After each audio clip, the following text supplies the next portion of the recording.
आज हम लोग सीखेंगे वाच्य, जिसे अंग्रेजी में वॉइस कहते हैं।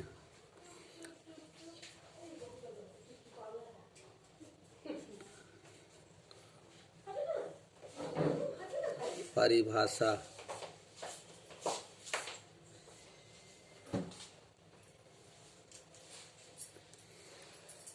इसे हम थोड़ी देर में देखेंगे। पहले इसके भेद को हम देखते हैं। इसके 3 भेद होते हैं: कर्तरी,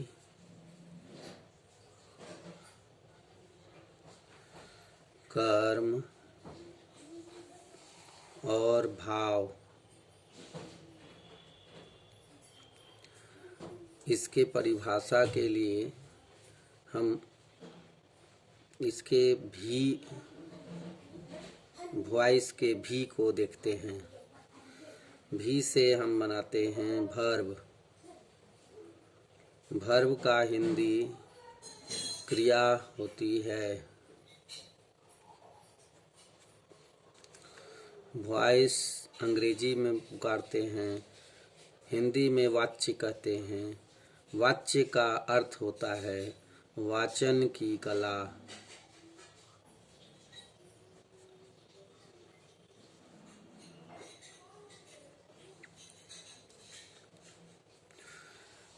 इसकी परिभाषा के लिए इस क्रिया को हम देखेंगे। वाच्य एक फिल्म है तो उसके लिए मुख्य हीरो के रूप में यह क्रिया कार्य करती है। क्रिया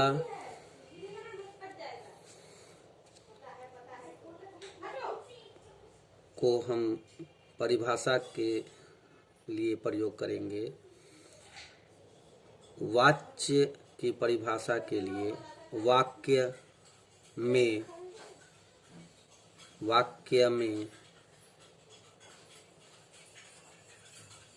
क्रिया कर्ता पर निर्भर है कि कर्म पर निर्भर है कि भाव पर निर्भर है, इसकी जानकारी देने वाले को वाच्य कहते हैं।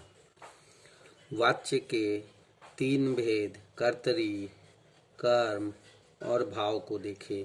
कर्तरी अर्थात सब्जेक्ट, कर्म अर्थात ऑब्जेक्ट, भाव अर्थात फीलिंग्स। यहाँ हम देखेंगे कर्तरी वाच्य के वाक्य अकर्मक और सकर्मक दोनों प्रकार के होते हैं।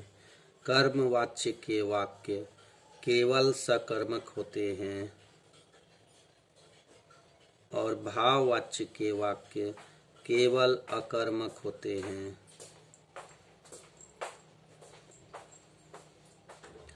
हम यहाँ देखेंगे कर्तरी से संबंधित वाक्य। राम जाता है,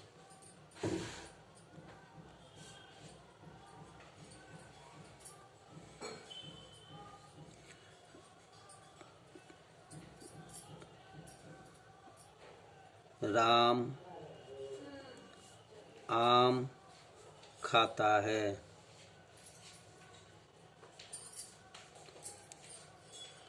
यहाँ पर राम जाता है अकर्मक क्रिया वाला वाक्य है और राम आम खाता है सकर्मक क्रिया वाला वाक्य है। इसको और एक रूप से देखते हैं। क्रिया कर्तरी में नेम और इसके चिन्ह, कर्मवाच्य में से और द्वारा चिन्ह वाले वाक्य को हम देखेंगे। भाववाच्य में भी से और द्वारा वाले वाक्य को देखेंगे। यहाँ पर राम ने पढ़ा, ऐसा भी वाक्य होगा। और यहाँ राम ने आम खाया, ऐसा भी वाक्य होगा। यह राम ने पढ़ा अकर्मक वाक्य है, राम ने आम खाया सकर्मक वाक्य है। अब हम कर्मवाच्य के वाक्य को देखेंगे। कर्मवाच्य के वाक्य में जो कर्तरी में वाक्य थे सकर्मक, उसी वाक्य में ने को हटाकर से लगाकर अगर बनाया जाए तो वह कर्मवाच्य के वाक्य में बदल जाएगा। जैसे राम से आम खाया गया। यहाँ हमने देखा कि ने की जगह से का प्रयोग हुआ।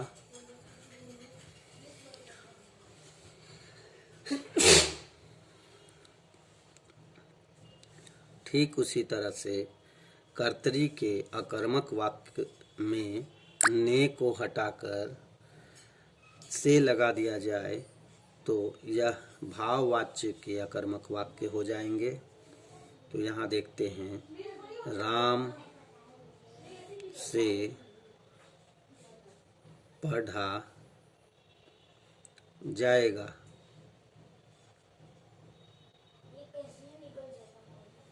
यह वाक्य भाववाच्य का वाक्य है। तो इस तरह से हमने यहाँ देखा कर्तरी के वाक्य अकर्मक, कर्तरी के वाक्य सकर्मक, कर्मवाच्य के वाक्य जो सकर्मक होते हैं, और भाववाच्य के वाक्य अकर्मक होते हैं। सकर्मक वाक्य और अकर्मक वाक्य को पहचानने के लिए क्रिया को पहले हम देखते हैं, और क्रिया में किसको लगाकर प्रश्न करते हैं तो यह स्पष्ट करेगा कि यह वाक्य सकर्मक है या अकर्मक। तो यहाँ देखते हैं, पढ़ा किसको। यहाँ पर राम ने पढ़ा वाक्य में यह स्पष्ट नहीं हो पा रहा है कि किस चीज़ को पढ़ा गया, अतः यह अकर्मक वाक्य है। अब हम सकर्मक वाक्य को देखते हैं। इस वाक्य में क्रिया के साथ किसको लगाकर प्रश्न करते हैं। खाया किसको, इसका आंसर मिलता है आम को। तो यहाँ पर आंसर आ जाने पर यह सकर्मक का पहचान को बता रहा है। तो आम यहाँ कर्म है। इस वाक्य में कर्म मिल गया, इसलिए यह सकर्मक वाक्य हुआ। इसी तरह से यह कर्मवाच्य के वाक्य को हम देखते हैं। यह सकर्मक वाक्य है, खाया गया किसको, तो आम को। यहाँ भी यह सकर्मक है। इस वाक्य में हम देखते हैं इसके वाक्य अकर्मक होते हैं। यहाँ पर पढ़ा जाएगा किस चीज़ को, यह स्पष्ट नहीं है, अतः यह अकर्मक वाक्य है। जैसा कि हम परिभाषा में देखे थे कि वाक्य में क्रिया कर्ता पर निर्भर होगी तो कर्तृवाच्य होंगे, वाक्य में क्रिया कर्म पर निर्भर होगी तो कर्मवाच्य होंगे, वाक्य में क्रिया भाव पर निर्भर होगी तो भाववाच्य के वाक्य होंगे। यहाँ हम स्पष्ट करने के लिए देखते हैं कि राम जाता है, यहाँ पर क्रिया कर्ता पर निर्भर है। अगर राम के जगह सीता कर दिया जाए तो क्रिया में बदलाव आएगा और जाती है हो जाएगा। इसी तरह से राम आम खाता है, अगर सीता आम खाती है हो जाएगा। सीता अगर यहाँ का सब्जेक्ट में चेंज करेंगे तो यहाँ पर भी क्रिया में बदलाव आ जाएगा। कर्मवाच्य के वाक्य में हम देखते हैं कि क्रिया कर्म पर निर्भर होती है। तो यहाँ पर आम पुल्लिंग है, अगर हम इसको स्त्रीलिंग बना दें तो क्रिया भी यहाँ स्त्रीलिंग के आधार पर होगी। जैसे राम से रोटी खाई गई, रोटी स्त्रीलिंग हो जाएगा। तो देखते हैं, राम से रोटी खाई गई। यहाँ पर हम देखें कि अगर कर्म पुल्लिंग है तो उसके अनुसार क्रिया को पुल्लिंग रखा गया। कर्म अगर स्त्रीलिंग है उसके अनुसार क्रिया को भी स्त्रीलिंग में बदला गया। तो हम देखते हैं कि कर्मवाच्य के वाक्य में कर्म के आधार पर क्रिया का निर्णय दिया गया। क्रिया कर्म पर निर्भर होगी। अब हम भाववाच्य में देखते हैं कि इसमें जो क्रिया है वो फीलिंग्स के आधार पर अर्थात भाव के आधार पर निकलेगी। राम से पढ़ा जाएगा, यहाँ पर भाव जो है पढ़ा जाना, अभी न पढ़ा गया है न पढ़ रहा है, वह पढ़ा जाएगा, यह भाव निकाला गया है। तो क्रिया जो है वो भाव पर निर्भर है। अभी वह काम हो भी नहीं रहा है, पढ़ा नहीं जा रहा है, लेकिन पढ़ा जाएगा, ये भाव निकाला गया, फीलिंग्स बताया गया। अतः हम देखते हैं कि कर्तृवाच्य में कर्ता पर क्रिया निर्भर होती है, कर्मवाच्य में कर्म पर क्रिया निर्भर होती है और भाववाच्य में भाव पर क्रिया निर्भर होती है। इसे हम वाच्य कहते हैं। धन्यवाद।